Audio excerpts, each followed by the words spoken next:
तो हेलो दोस्त, नमस्कार। मैं हूँ आपकी वंदना। स्वागत करती हूँ अपने यूट्यूब चैनल पर आप सभी का।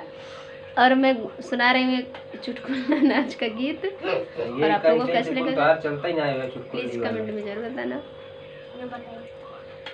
दुई तल्ला के ऊपर गोरिया माँ जय भारतनवा, दुई तल्ला के ऊपर गोरिया माँ जय भारतनवा, काहे नाही लई जाता मुरा हवा गवानवा, काहे नाही लई जाता मुरा हवा गवानवा।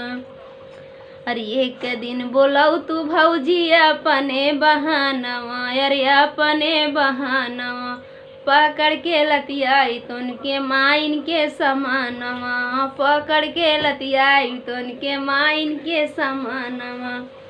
दुई तल्ला के ऊपर गोरिया माँ जय भारतनवा, काहे नाही लई जाता मुरा हवा गवानवा।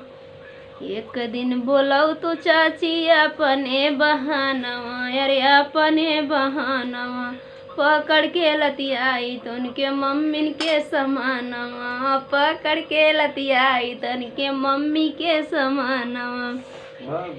दुई तल्ला के ऊपर गोरिया माँ जय भारतनवा, काहे नाही लई जाता मुरा हवा गवानवा।